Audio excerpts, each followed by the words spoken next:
Today I'm talking about expanding search criteria and what it looks like from the beginning of looking for a house to maybe what you might end up finding at the end of it. So there's a few things I want to talk about with search criteria. When you come to me initially, there are generally some things that you have in your head that you want to stay, some confines of the search criteria for a house that you want to stay in. Let's say that you want it to be at least 2,000 square feet. You want to have at least 4 bedrooms. You want to have at least 2 baths. You want one of those baths to have a bathtub because you have little kids and you want to make sure that they're getting a bath at night, not a shower. Maybe the kitchen needs to have gas. You really love a gas stovetop. There's all these search criteria that you have when you start. One of those would be where you want to live, what neighborhood you want to live in, what city that you want to live in, what school district you want to have your kids go to. All of these things are all criteria for looking for a home.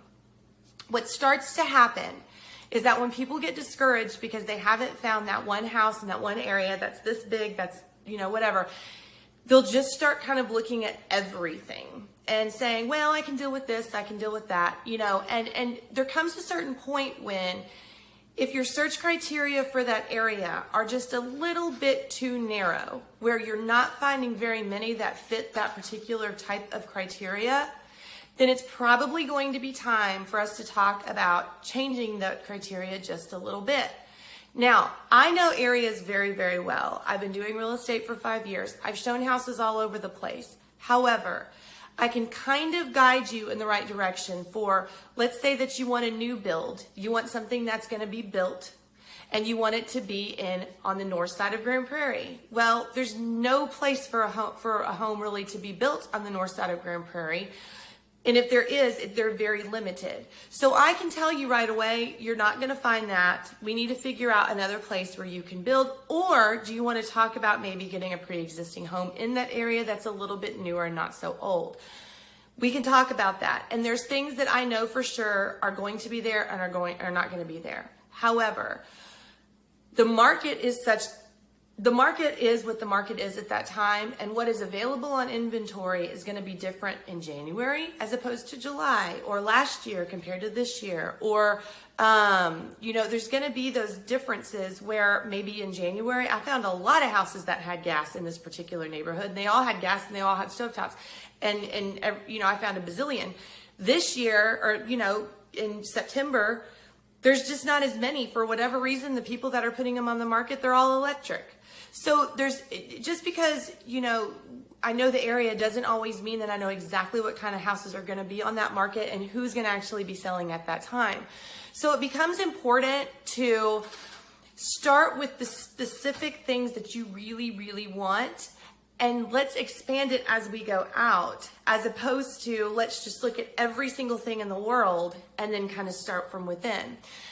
So when you do expand your search criteria, here are some things that we could start discussing that would be worth it for you to change. Number one, if you have decided that there is a certain city or maybe 2 cities that you are willing to live in because you have a job that's close by, you want the kids to go to that school district, whatever, it's really important that if you're going to look outside of that city limits, that we understand why. And if it's really going to be something that is going to be happy for you to live there long term, or if you're just changing that city just because you can't find anything right this second. So before you start changing cities, before you start changing all that, we just need to have a conversation that makes sure you understand, are you okay with there being a 30-minute commute? Are you okay with there being a longer commute? Those kind of conversations we can have. The other thing to consider is actually making sure that before you change any search criteria, before you start looking on the internet and you just don't find anything, let's say that you start looking on Zillow or Redfin or whatever, and you've been looking on there for a ton of time and you've seen these houses and you kind of see what the pictures look like and there's just nothing that you've seen that you like. Well, before we start changing search criteria, we want to make sure that we're actually going to see the houses in person, because let me tell you, there could be a tremendous difference between what you see on the internet and what you actually see when you go in. So let's say, for example, that you want at least 2,000 square feet because you need a house with a lot of space. You found one that you really liked that's 1,850 square feet. Nope, it's too small. Well, before you start to, if you really like the house, it's in the right area, it's the right price, but it's a little bit smaller than you were hoping for, it never hurts to go look at that house to see how that house is laid out. Maybe that 1,850 square feet is actually utilized much better than the one that's down the street that's 2,200 square feet and feels more closed off and not as open. Going and actually looking at houses is going to be very important because you don't know what that house is going to feel like or look like until you get there. So if there's been a lot of home searches that you've done and you just can't seem to find pictures that you like, we need to start talking about just going and looking and taking a chance and actually going and looking. The third thing that you want to consider is every place that you live is going to have different tax rates. It's going to have HOAs. It's going to have a different insurance rate. Those are all things that are going to affect your monthly down payment. So if you have been pre-approved based on going into a house that is in Grand Prairie, where maybe or let's use a different example. Let's use Flower Mound. Flower Mound is actually has one of the lowest tax rates in DFW. So let's say that you wanted to go look for there and the tax rate is 2%, which means that your taxes are going to be appraised at 2% of the value of your home. So let's say that the 2% of the value of your home in Flower Mound is $5,000. So your annual taxes are $5,000. You're going to be paying those off every month. So $500 divided by 12 would be 40, what is it? Or $5,000 divided by 12 is going to be what, like $400 a month, $480 a month, doing fast math. But let's say that that same home with the same appraised value, you find in Grand Prairie that has a tax rate of 2.93%, that is appraising your value at 2.93%. That amount is going to be much higher than the $5,000 and it's going to affect your monthly payment. That's one of the reasons why we want to make sure we get you pre-approved so that you know exactly how much you want to pay, because one city to the next could mean a difference of a couple $100 a month or even more. The other thing too is the HOA. Let's talk about how we can, do you want an HOA? Do you not want an HOA? All those things go into the price points and go into the monthly payment.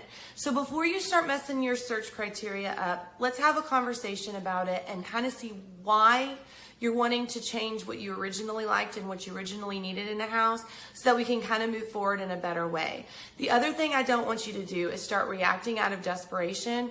I've had clients before where it's like, well, I only want to live in Arlington, and then 3 weeks into the process, I start getting houses from McKinney and Burleson and Garland and Midlothian, and I'm like, wait a second. We're talking all over DFW Metroplex, and it's because out of desperation, they're like, I just need to find a house. Well, none of those houses are really going to be where you want to stay. So going and looking at those houses we know are probably not going to be we could find them and you could find a house that you like, but is it really going to be where you want to live? So those are all reasons why we want to talk about it as we go. So definitely keep me in the loop. If there's anything that you want to change about your search criteria, especially the houses that you're receiving via email from me, let me know and talk about it. Also, you can check out the video for the portal training video that I sent you a few days ago. You can change the search criteria yourself using that tutorial, and we can certainly talk about that as we go. But we're a team. We're on the same page. Just wanted to give you a little bit of information about that. Happy house hunting.